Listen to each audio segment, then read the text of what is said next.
Olá pessoal, aqui é o Velgas, hoje é dia 1º de novembro de 2024. Putin está em perigo. O teatro de operações estável. Quero convidá-los, inscrevam-se no canal e deem um like. Não esqueçam que vocês vêm aqui, vocês não vêm em outros canais. Muito obrigado. Conto com você inscrito no canal. Obrigado. Vamos entender por que o Putin está em perigo. Ele perde, através da liderança dele, na guerra contra a Ucrânia, uma quantidade muito grande de soldados. Já está indo para 700 mil, acredito que até a semana que vem este número já vai ser alcançado, este recorde.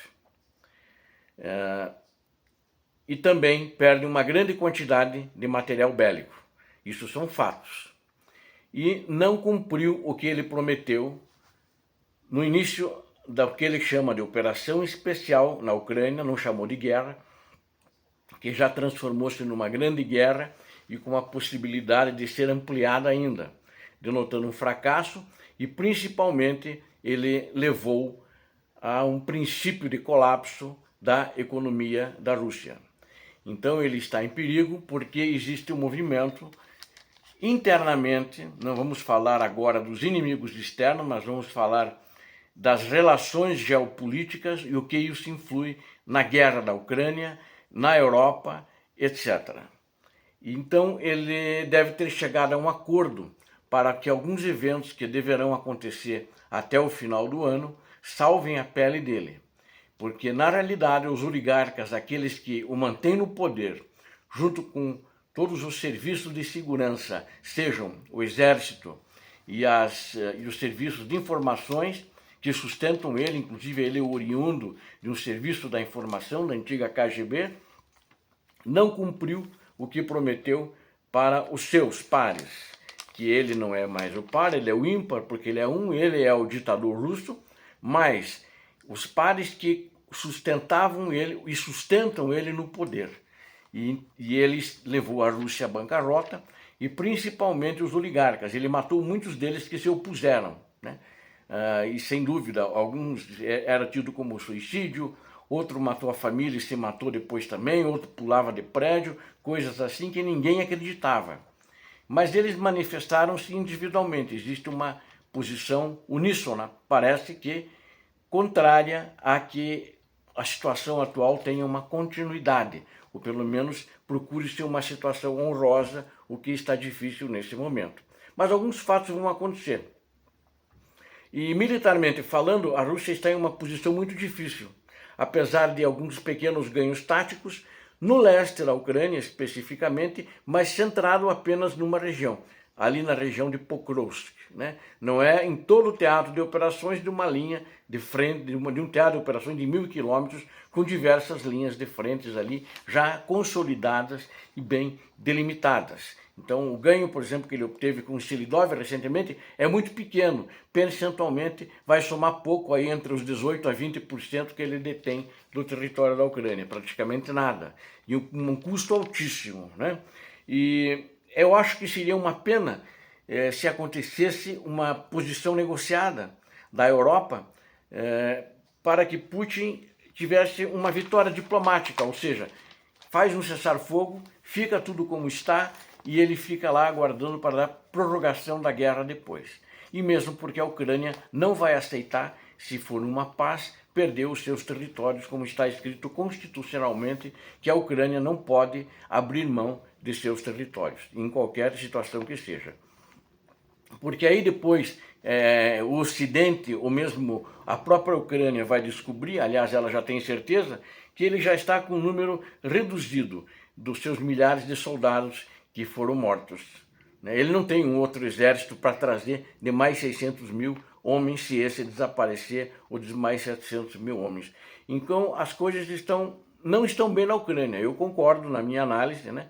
No momento, em Donbás, os russos têm feito pequenos avanços, graduais, que eles chamam de avanços táticos, e na verdade o comandante do exército ucraniano ontem, né, ele deu uma entrevista, o general Alexander Sirski, reconhecendo que naquele ponto, ali na região de Pokrovsk, depois da perda de Selidov, que a situação era crítica, né? E que talvez a situação fique mais crítica ali, tanto que Pokrovsk, eles interditaram Pokrovsk ontem e mandaram todos os civis saírem. Não sei se todos os civis saíram. Não, em tese, não deveria ter mais civis. Agora tem alguns cabeça dura que poderão tentar se esconder nas casas, prédios, escombros, sei lá, como sempre ficam os civis, né? E o exército ucraniano está muito cansado, assim como o russo, é claro. Só que eles têm motivações diferentes. O exército ucraniano defende a pátria, defende a família, né? E o exército russo é um exército invasor, que luta por Putin, não luta pela Rússia. Eles têm esse sentimento, muitos prisioneiros já falaram isso. E claramente a Rússia está pior, porque se estivesse bem, não traria soldados coreanos, ou melhor, soldados da Coreia do Norte. Se ela estivesse melhor, ela não estaria usando armamentos, mísseis, etc., da Coreia do Norte, tampouco mísseis, drones Shahed do Irã. Então, claramente o mundo vê isso, que ela não está bem. Então, não deve se fazer um acordo, qualquer acordo com a Rússia, porque eles não estão em posição forte. O ditador russo está desesperado com a falta de recrutas. Ele não está conseguindo repor as baixas que ele está tendo, baixas provocadas por ele mesmo, ele e seus generais. Putin esteve na Mongólia, esteve no Vietnã, esteve na Chechênia, que já forneceu tropas, mas agora recolheu a sua tropa, deve ter um mínimo lá, né? E queria conseguir mais tropas. E só conseguiu na Coreia do Norte. E nem munições de armamento desses países ele não conseguiu, porque ainda do tempo da União Soviética eles têm equipamentos, armamentos e munições compatíveis com o que ele está usando e compatíveis com o que a Coreia do Norte está fornecendo, mas nesses países ele não conseguiu nada. Então a Rússia não está em uma boa posição. Apesar de tudo isso que eu falei, eu quero reafirmar isso, que não está numa boa posição. E esses avanços que ela fez não representam necessariamente muita coisa, que nós estamos falando em toda a Ucrânia. Dificilmente ele conseguirá, agora, durante o inverno principalmente, e acho que depois do inverno também, retomar com uma força que, vamos dizer assim, passe o rodo na Ucrânia. Um provável avanço russo em território da OTAN nos próximos anos é possível, por causa da cegueira da OTAN e do vacilo dos líderes em ajudar a Ucrânia, que nunca assumiram efetivamente que a Ucrânia precisa vencer e já deveria ter vencido. E também com os Estados Unidos da América. Reconheço que eles ajudaram bastante, mas não como deveriam. Vou dar um exemplo. Muitos falam, perguntas para mim, e os F-16? Os F-16 já eram para ter sido, de acordo com promessas, 200. Aí, na metade do ano, um pouco antes, eles falavam, não, mas faltam pilotos. Já tem 200 pilotos treinados, prontos. E tem só 9 caças F-16. E onde é que estão os outros? Para os 128. Até o final do ano tinha que ter 90. E até o fim do primeiro trimestre, completar os 128. Né? Então, os Estados Unidos da América e a União Europeia, a OTAN, no caso, estão fazendo corpo mole. O ditador russo acabou de realizar uma cúpula também nos BRICS, que eu já comentei em outros. Mas eu quero enfatizar o seguinte. Essa reunião do ditador russo, apesar de não chegar a nenhuma conclusão, uníssona, e também o Putin, o ditador russo, não conseguiram o que ele queria, não conseguiu o dinheiro, que era o principal objetivo dele, os países não deram, não autorizaram o BRICS a dar dinheiro para ele, mas essa presença desses principais ditadores do mundo. Talvez tenha algumas nações que não sejam ditadura, eles têm eleições, tipo a África do Sul, não conheço bem o sistema eleitoral deles, tipo a Índia, eles têm eleições. Mas a Índia, vocês sabem que é meio complicado, porque a Índia é dividida em castas, né? Então, nem todos têm o mesmo peso na hora de votar. A China, o Irã, né? A Índia, né? Como eu falei, e a África do Sul, eles mostram como a narrativa ocidental, que eles foram lá e prestigiaram Putin. Isso mostra que a narrativa ocidental de regras, ou seja, do que os líderes ocidentais entendem como politicamente correto, e assim por diante, mostra claramente como a União Europeia e os Estados Unidos da América ignoram o sul global. eles não levaram conta o efeito da campanha da Ucrânia, tal como no Oriente Médio. Ou seja, ele teve um impacto no tipo de narrativa da chamada ordem mundial, que estes países que estão hoje debaixo do guarda-chuva do BRICS querem mudar. Mas eles não têm nenhum projeto, nenhum plano para isso, né? Baseado em regras, e o nosso lado está baseado em regras. Quando a Rússia não segue regras, tampouco o Irã e seus proxies e outros não seguem regras.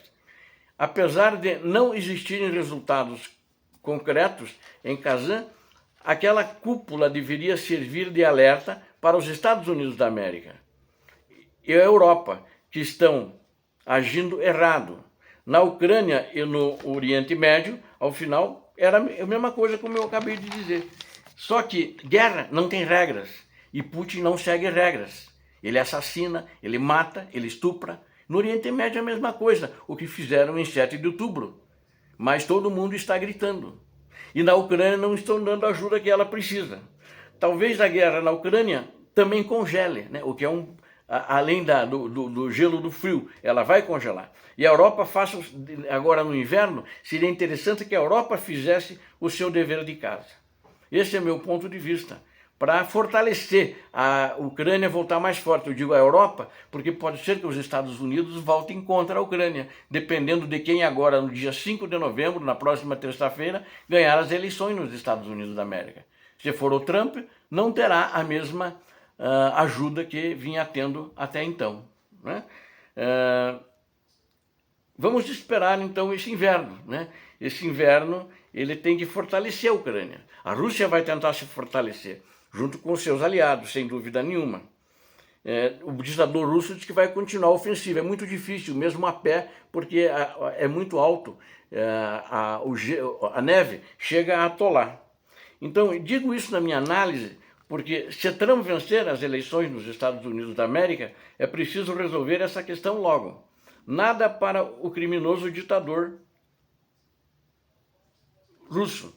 A Ucrânia está na frente, né? Ele só pensa na Ucrânia, ou seja, por que isso? Porque o Trump se vangloria que ele é amigo do Putin e consegue resolver num dia. Não diz como, eu acho difícil, eu acho impossível que ele vai resolver a guerra da Ucrânia num dia. Mas nós não podemos nos esquecer, todos, de que o ditador russo só tem 3 prioridades na vida. A primeira é a Ucrânia, a segunda é a Ucrânia, a terceira é a Ucrânia. Ele ignorou a própria Rússia, a economia e tudo mais, não esqueceu que estava afundando a Rússia e só pensa na Ucrânia. Então ele vai até o fim e não vai querer terminar essa guerra. A primeira prioridade dele é essa, a segunda e a terceira também. Então, enquanto parece ser a Ucrânia a única preocupação do ditador russo, para a Europa, ela não foi nem mencionada no orçamento que foi apresentado no dia 29 de outubro. Talvez alguma coisa marginalzinha lá, mas não foi mencionada. Então isso é ruim, ou seja, a Europa nunca se preocupou com a Ucrânia e continua não se preocupando com a Ucrânia. Ela deixou tudo nas costas dos Estados Unidos da América, que o Biden ajudou, mas não ajudou como deveria. Né? Até uma crítica que eu faço a isso, porque sempre atrasou e está atrasado. Eu dei agora o exemplo dos F-16. Eles incentivaram e pediram para a Ucrânia fazer a contra-ofensiva em 2023, quando o presidente Zelensky falou, não dá porque falta armamento, nós vamos fornecer. Empurraram para a contra-ofensiva, que não deu certo, mas eles não deram o que precisava para a contra-ofensiva ter bons resultados. E isso é ruim, pois 2025 vai aguardar muitas incertezas, não só pela eleição americana, né? Então, na realidade, muitas incertezas no campo de batalha, muitas incertezas geopolíticas que talvez sejam acima do Trump, né? Que nem o Trump consiga controlar. O presidente Zelensky ontem deu uma entrevista sobre esse assunto de negociação. Ele diz: a Ucrânia não será forçada a desistir do seu território, independentemente do resultado das eleições nos Estados Unidos da América. Para concluir, quero falar rapidamente do teatro de operações. Na data de ontem, 31 de outubro, último dia do mês de outubro, nas últimas 24 horas daquele dia, ocorreram 150 confrontos em todo o teatro de operações, mas era estável, teve confrontos muito violentos nas regiões de Pokrovsk e Kurak. O Kurak foi a região mais atacada e os russos tiveram muitas baixas. Em Kharkiv também foi violento, mas todos os ataques, esses 150, foram repelidos. Os russos lançaram 2 ataques com mísseis, usando 4 mísseis. E também 35 ataques aéreos. Nesses ataques aéreos, eles estavam usando... 34 ataques aéreos, desculpa, com bombas Glide, e também atacaram com os sistemas antiaéreos dele, o S-300 e S-400, atacaram principalmente cidades e alvos civis, mas atacaram também o teatro de operações. E 490 drones. E também mais 2.600 ataques com outro tipo de armamento, como eu sempre comento com vocês qual é o tipo de armamento. Em Kurak, os 56 ataques contra a linha de defesa da região ali, que não necessariamente contra a cidade de Kurak, que ele tem uma linha de defesa na frente. E eles atacaram 8 localidades nessa região. 23 ataques contra Pokrovsk, na linha de defesa de Pokrovsk, aliás, contra 3 localidades apenas, então foi mais leve ali. Eles estão tentando se reorganizar depois que tomaram Selidov para partir mais pesadamente para a frente. No dia 31 de outubro ainda, na região de Volchansk, né, as perdas, que é a região de Kharkiv, né, a província de Kharkiv, totalizaram 3 ataques apenas, atacando Volchansk e Volchansk-Ktory. Sem sucesso, foram repelidos, mas tiveram muitas perdas ali. Foi violento. Os russos tiveram 114 militares, 114 baixas de militares. Perderam também 2 blindados, 9 automóveis, 1 sistema de artilharia e 25 drones. Em Toretsk, tentaram com 3 ataques apenas, mas tudo continuou como está, controlado pelos ucranianos. Obrigado a vocês que assistiram este vídeo, eu conto com vocês. Inscrevam-se no canal, deem um like, compartilhem com suas redes sociais e façam seus comentários. Conto com vocês. Deus abençoe a vocês, Deus abençoe a Ucrânia, Deus abençoe o Brasil. Paz e bem, paz para toda a humanidade.